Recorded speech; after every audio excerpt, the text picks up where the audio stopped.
le nouveau rendez-vous de LCA, du lundi au vendredi à partir de 11 h, l'émission où on parle de tout, où on rigole, où on apprend.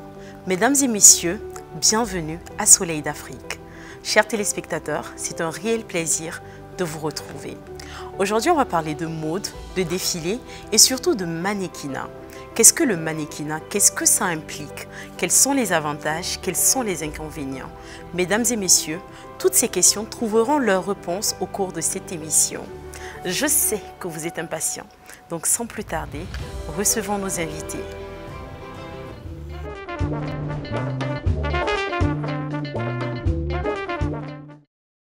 Téléspectateurs, aujourd'hui nous avons sur notre plateau deux icônes du mannequinat burkinabé. Nous sommes avec Inès Paré et Timothée Sérémé. Alors Inès, comment vas-tu? Je vais super bien, Louisiane, et toi-même? Je me porte bien. Et toi Timothée, notre mannequin préféré? Ouais, je vais très bien, et chez toi? Je vais bien. Pour ceux qui n'ont pas la ref, Timothée sur ses réseaux, il dit qu'il est le mannequin préféré des belles demoiselles burkinabées. Rectification. C'est pas qu'il dit, il est. Oh, le mannequinat est une profession de la mode ou des cosmétiques qui emploie des personnes possédant un physique avantageux ou correspondant à une marque pour mettre en valeur des vêtements, des bijoux, des accessoires. Alors Inès, comment t'es-tu retrouvée dans ce milieu? Alors l'histoire, elle est plutôt simple, je vais dire, parce qu'elle a commencé depuis la tendre enfance avec les concours inter-établissements auxquels je prenais part en tant que Miss. Ah bon? Oui, donc après, arrivé au collège, en fait, j'ai vraiment voulu me lancer dedans. Et là, j'en ai parlé à ma mère qui m'a dit, c'est bien, mais attends d'avoir un certain background. Du coup, j'ai attendu après le bac, je suis allée la revoir, si elle se rappelait du contrat. Et elle a dit, oui, tu peux commencer à condition en fait que tu ne laisses pas l'école tomber. Du coup, c'est comme ça que je me suis lancée et j'ai eu aussi j'ai eu à parler à plusieurs aînés qui m'ont également dit c'est bien et m'ont conseillé, donc juste ça. Et toi Timothée, quel a été le déclic pour toi? On va dire que pour ma part, moi j'ai eu un parcours un peu différent de celui d'Inès. Okay. Moi d'abord, ma plus grande passion c'était le cinéma. C'est après avoir essuyé quelques échecs lors des castings et fait 2-3 rôles par-ci par-là que j'ai eu le conseil d'un réalisateur qui m'a conseillé plutôt de faire le mannequinat. Ça pourra m'aider quand même à travailler sur ma propre personne et mon profil est beaucoup plus adapté au mannequinat qu'au cinéma. Okay. Et c'est de là que je me suis lancé dans le mannequinat. Ok. Et la question que je me pose, c'est quand tu as décidé de te lancer dans ce domaine, est-ce que tu as eu le soutien de ta famille? Franchement, dans un premier temps, je l'ai fait en cachette, surtout pour la formation, parce qu'on connaît quand même la mentalité de nos parents. Mais après, quand j'en ai parlé à ma maman, c'est ma plus grande confidente, j'ai eu quand même du soutien, un grand soutien de ma maman. C'est après que quand mon mannequinat, mon parcours commençait à prendre de l'ampleur, les voyages, les contrats par-ci par-là, que nous avons décidé de parler au papa. Bon, okay. Certes, nous avons essuyé un refus, mais au fur et à mesure qu'il a vu que tu grandis, tu prends des expériences, des contrats par-ci et des voyages, donc il a commencé à se montrer un peu souple. C'est de là maintenant, bon, je peux dire que tout allait bien dans la maison. Ah là, c'est super. Alors Inès, toi, dès le départ, tu avais déjà un contrat avec ta maman. Okay. Et au-delà d'elle, est-ce que les autres membres de ta famille t'ont soutenu? Oui, en tout cas, on peut dire côté famille directe, mes sœurs et autres. En tout cas, j'ai vraiment eu du soutien. Il y a même l'aînée que je suis directement. Elle, avant même que je n'entame, elle causait avec des personnes du milieu, sur Facebook, sur les réseaux, où elle disait, ah, il y a ma petite sœur qui est intéressée. Et on lui conseillait en fait la démarche à suivre, un truc comme ça. Donc, dès le départ, en tout cas, je peux dire que j'ai eu du soutien de la famille. Et ça, c'est vraiment intéressant. Merci à eux. Merci. Alors, Timothée, oui. Dis-moi, quels sont les avantages d'être mannequin au Burkina Faso? Les avantages d'être mannequin au Burkina Faso, je peux dire qu'il y en a plusieurs. Sur le plan pécuniaire, déjà, il y a quand même ces petits sous-là qui arrivent à te permettre de t'épanouir. Oui. Et sur le plan personnel, la formation en mannequinat te permet d'avoir une certaine confiance en soi. Moi, ça a été très bénéfique pour moi lors de mes entretiens ou des échanges avec d'autres personnes. On te dit, cette personne, c'est comme si tu n'as peur de rien. On travaille sur ta timidité et franchement, en plus de cela, pour terminer, c'est les portes que ça t'ouvre. Puisque dans le domaine de la mode, tu arrives à rencontrer des personnes que tu n'étais même pas censé rencontrer sur le plan ordinaire. Donc je peux dire sur les 3 aspects en tout cas, c'est avantageux. Exactement. Inès, quels sont les avantages que tu as pu déceler en tant que jeune femme mannequin? Alors, en plus de ce que mon collègue a dit, ça t'apprend vraiment assez de choses. Et il a vraiment insisté sur un truc là, ça tue la timidité. Et il faut le dire, moi, avant même d'être mannequin, j'étais vraiment réservée. C'est vrai que je faisais des activités parascolaires, mais quand même, j'étais vraiment dans ma zone. Et le mannequinat, en fait, a permis en fait, de pouvoir développer un certain leadership. Et en plus de ça, en fait, ça t'apprend à être indépendant petit à petit. Vu les entrées d'argent qui viennent, les contrats, tu arrives à discuter avec des personnes vraiment qui s'y connaissent en fait et tu apprends continuellement dans ce milieu-là vraiment. Et ça, c'est intéressant. Ensemble, allons à la découverte de nos invités sur le catwalk suivant.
C'est vraiment beau de vous voir dans votre élément.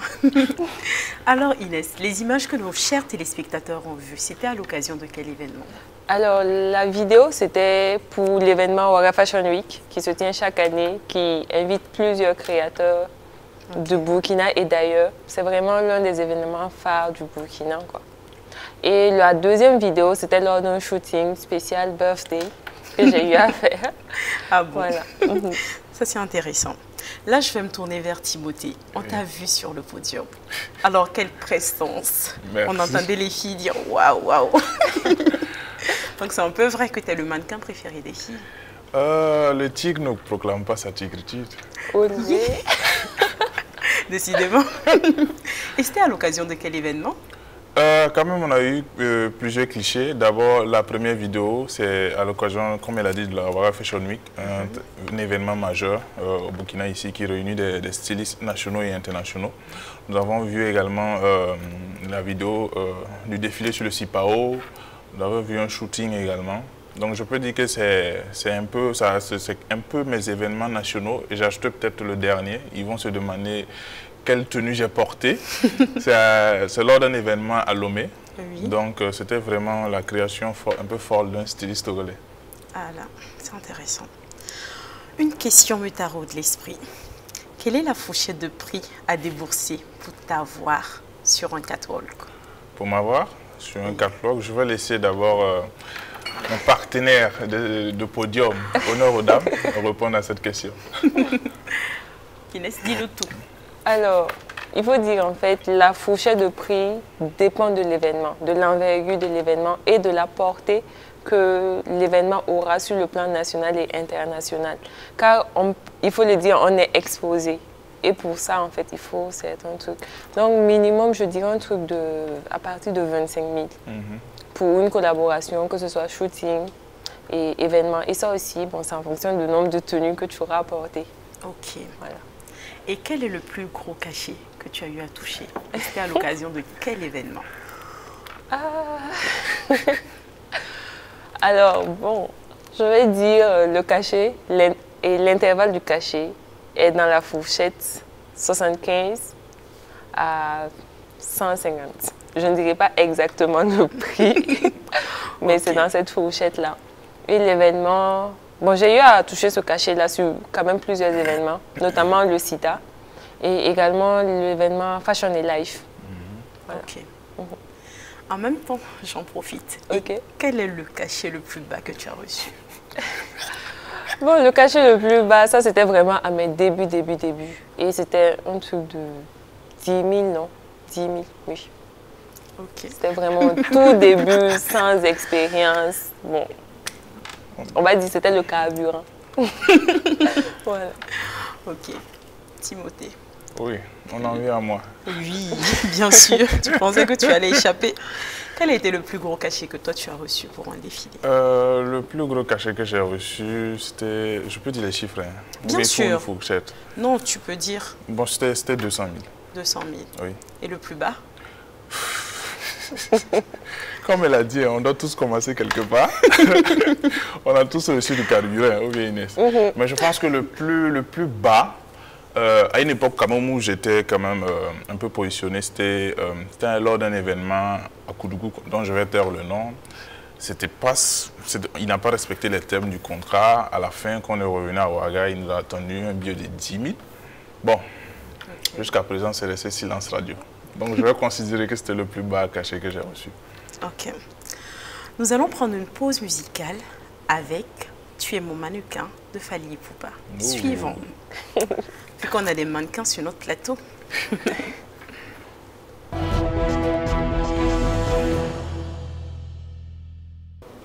Chers téléspectateurs, si vous venez de nous prendre en marche, vous êtes sur le plateau de Soleil d'Afrique et nous sommes en compagnie de la magnifique Inès Paré et Timothée Sirémé, deux mannequins pétris de talent. Nous savons que le milieu du mannequinat est très souvent sujet à des stéréotypes et à des préjugés. Alors Timothée, quels sont les inconvénients que tu as pu déceler de ce métier? Les inconvénients, d'abord, dans un premier temps, on avait parlé au niveau des avantages, la confiance en soi que le mannequinat t'apporte. Oui. C'est également un inconvénient parce que, bon, la plupart des gens disent que tu n'as pas froid aux yeux. Okay. On peut te traiter de personne légère, tout simplement parce que, bon, tu arrives à faire certaines choses devant le public qu'un citoyen lambda ne peut pas faire. Ça, c'est un premier inconvénient. Et en termes de stéréotypes, je dirais qu'on a quand même des propositions indécentes qui arrivent un peu de tout part. Dis-nous tout, on veut savoir, les téléspectateurs et moi. Vous avez par exemple les dames mûres, Oui. Vous avez par exemple également des propositions indécentes venant d'hommes, si je peux le dire ainsi. Voilà quoi. Et quand ça t'est arrivé, comment est-ce que tu as réagi? Faut être honnête, hein, franchement, parce que quand tu rentres dans le mannequinat, il y a une chose qui est claire, c'est qu'on ne t'apprend pas comment réagir face à ces situations-là. Et moi, je suis le tas. Au début, bon, vous savez, au début, tu es là, tu es carré sur tes principes et tout.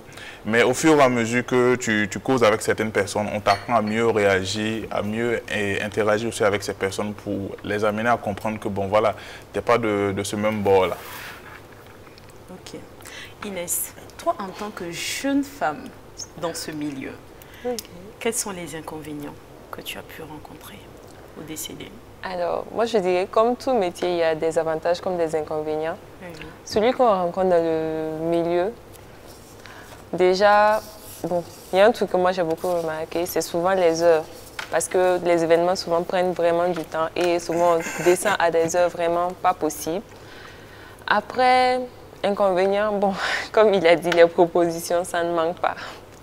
Mais après aussi, il faut savoir comment réagir. Parce que si tu es brutal, je dis ça, je dis rien.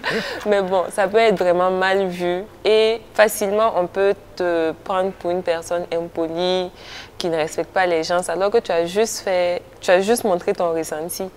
Donc, mais est-ce que souvent, désolé, est-ce que souvent c'est pas très tentant d'accepter aussi?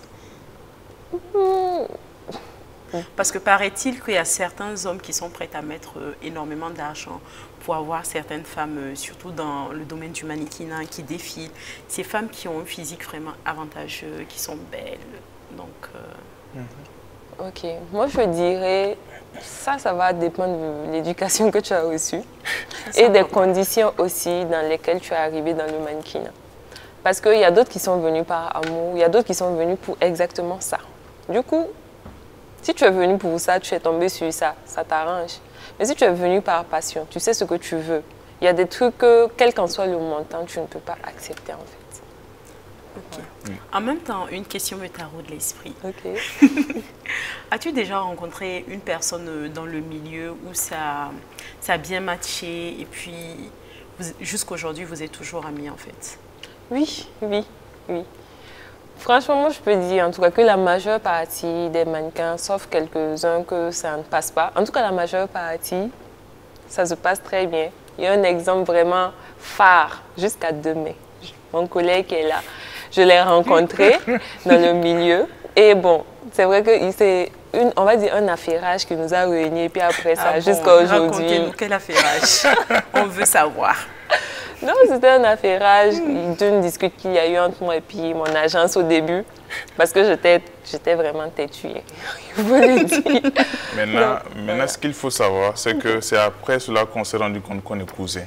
Voilà. Ah bon? Sérieusement? Oui. Et depuis lors, elle ne m'a plus jamais laissé. Et on ne s'est plus laissé. Ok. Voilà. On va prendre une pause musicale avec Coup du marteau de Tamsir. Oui. Suivons.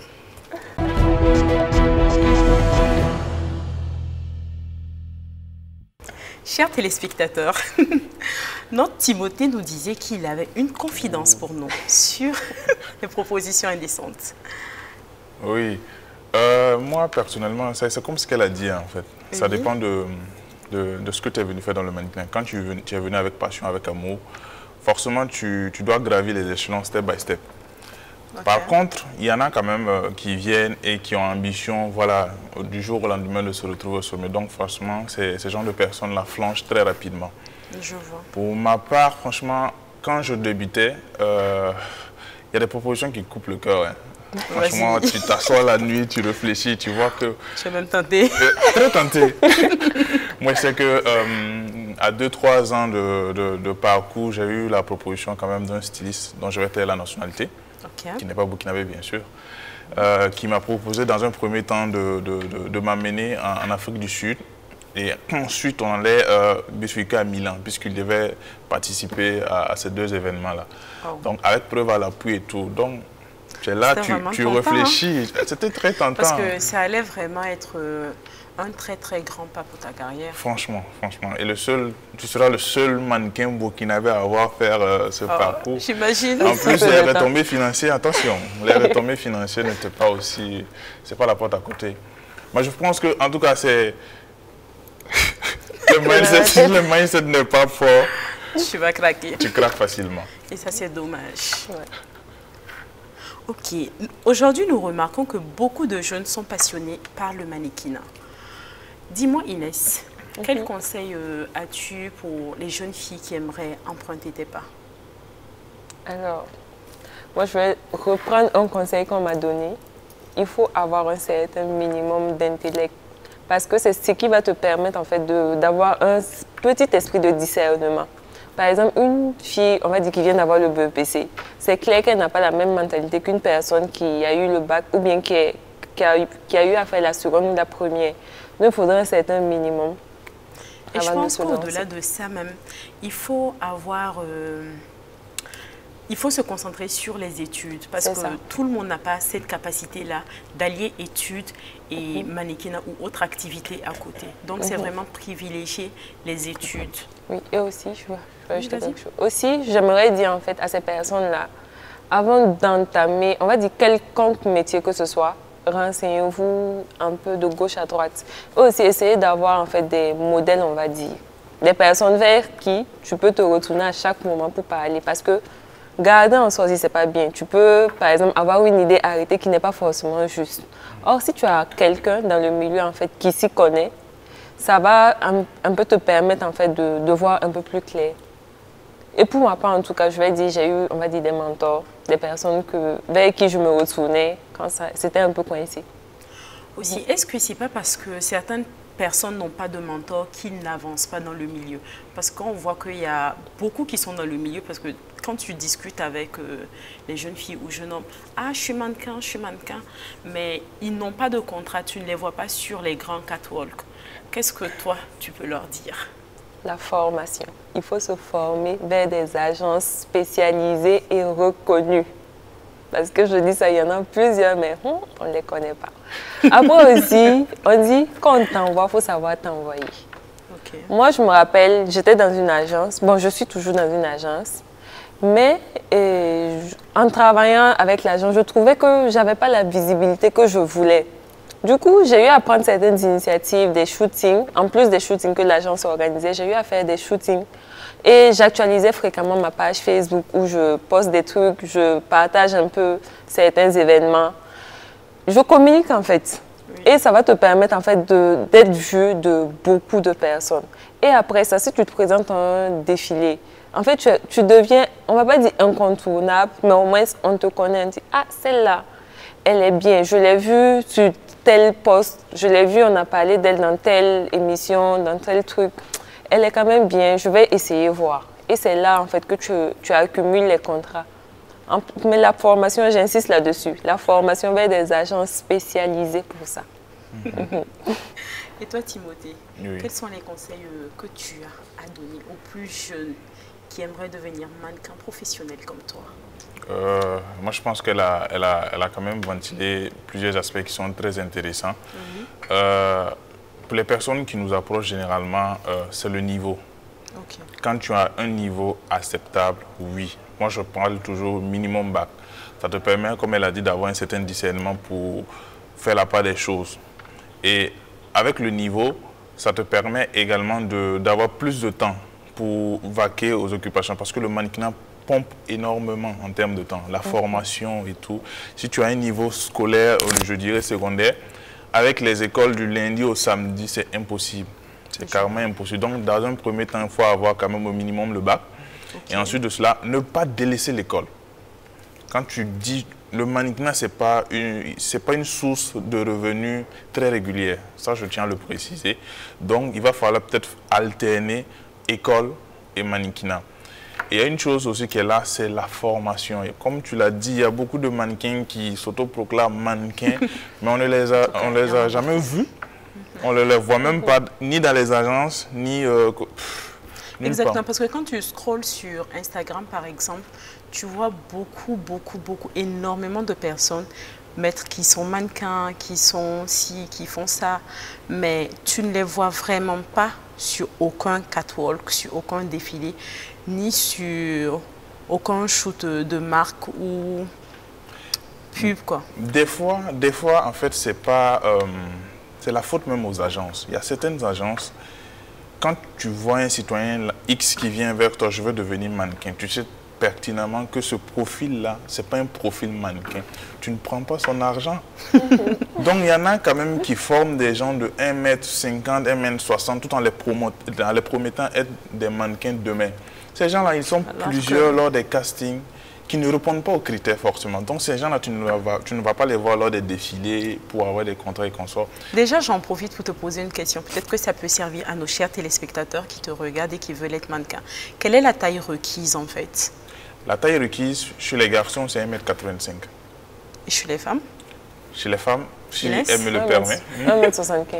1m75 minimum, c'est ça. Et toi, tu fais quelle taille? Moi, je suis à 1m77. 77.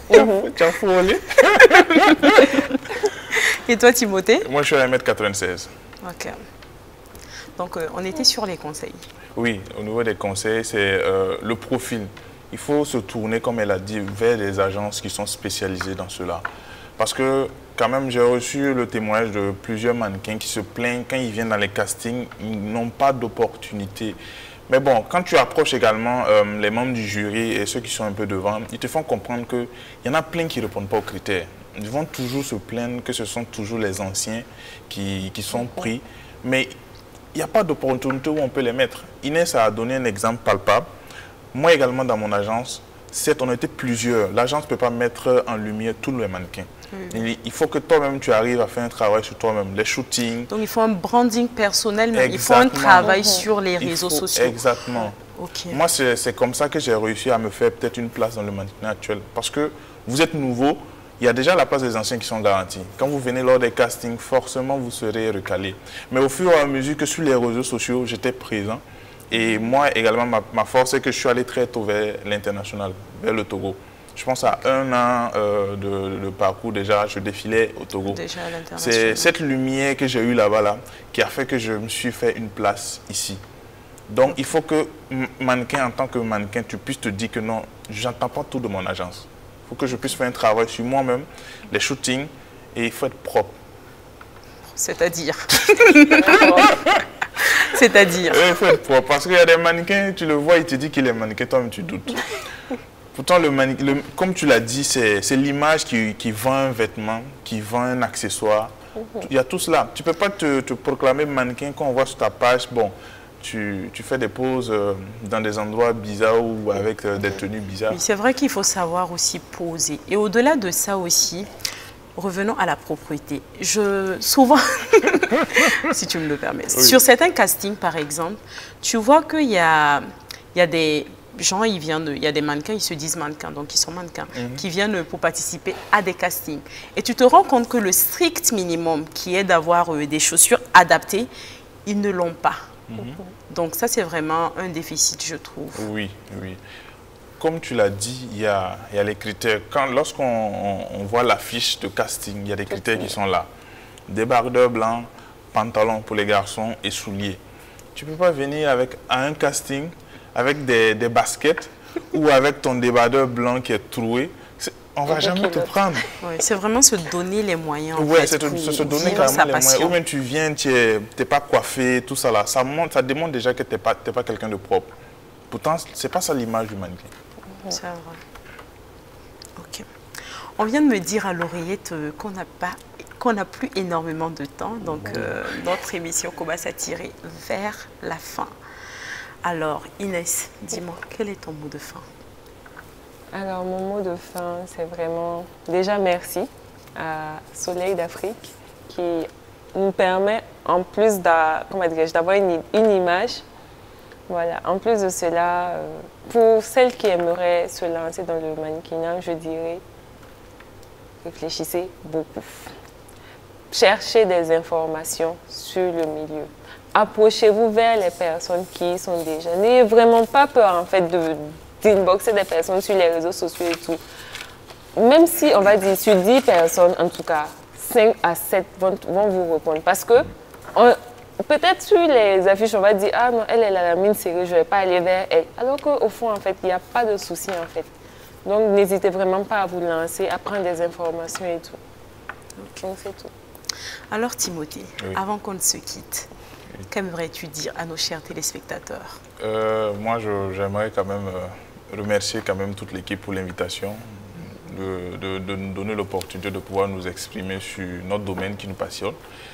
Et aux jeunes qui ambitionnent faire le mannequinat, c'est quand même, comme elle a dit, se faire former et approcher surtout les acteurs qui ils sont. Parce que quand tu veux faire le mannequinat, tu approches tes proches qui n'ont pas forcément d'informations sur le milieu. Ils vont te dire c'est un milieu ci, c'est un milieu ça. Donc approcher les acteurs qui y sont pour avoir une idée bien précise. Information vraie. C'est ça. C'est également un immense plaisir pour moi de vous avoir eu sur le plateau de Soleil d'Afrique. Chers téléspectateurs, nous avons passé un excellent moment de détente avec vous. Nous allons nous dire à demain, même heure, c'est-à-dire 11 h. Et nous vous faisons plein de bisous. À demain. Bye.